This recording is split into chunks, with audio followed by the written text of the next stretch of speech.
So the website I found is Deep Space Sparkle. They have many options for first grade, but this first one I found is how to teach proportion with art. It's by using snowmen, which is a great option. With this project, they have a video, so you can play the video with your students as you go along, or have them watch it on the first day, and then the next day go ahead and start the project. So it has a description of the materials, and then it has step-by-step instruction on how to make circles using a container, and then going to the base of the snowman to make the two small and largest pieces first to help with proportion.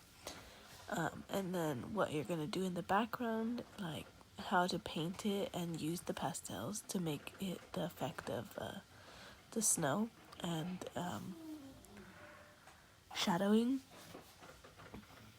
And then you go ahead and paint the background, and then finally add details like his face, the hat, and his buttons.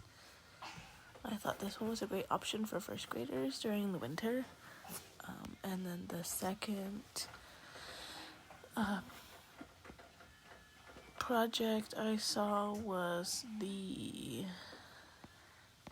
it's up here, the blackbird.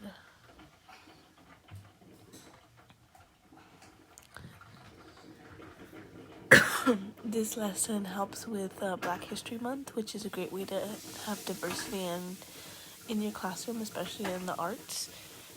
Again, it gives a video and talks about the book, which you can use as a whole lesson with students, which is a great option. Again, the materials, which this one needs a little bit more extensive amount of materials, so this could be like a 2 or 3 day project with your students. First you make the sun, then you cut and draw your blackbird on black paper with a white, they use a pastel, or you can use a crayon, whatever's more accessible in your classroom, and then adding his wings and the light from coming from his wings. So this one's a really great project, I think, for February.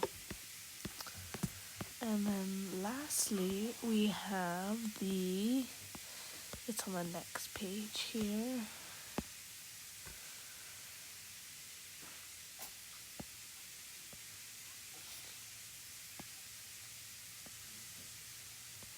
Oh, here it is. The scarecrows. I think this is a great way to start the year off with a little fall project. And then each person or each student gets to build their own scarecrow. They get to choose the 2 different ways. We'll get into it. So here the first one is a tempera paint background. So it describes using the blue, green, yellow, orange, and black. This would also be like a 2 to 5 day project. That way each step can be taken, especially since you might be doing 2 different groups. So this one helps teach children with horizontal and vertical lines, I think, in my opinion, in first grade, which is a really good concept to start talking with kids about. So then you paint around your pastel, and then you're going to paint over with black, and then it goes into how to make the scarecrow, what you'll need, the different colors, and cutouts of the clothing. Sometimes it's easier just to make photocopies than tracing, so that's a quicker way to get through it as well. And then the kids get to design their own little scarecrow. And the second option is watercolor paper background with oil pastels as well.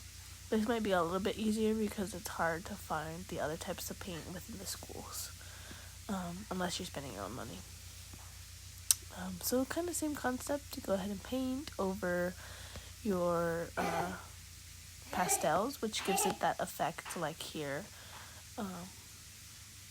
mixing the 2.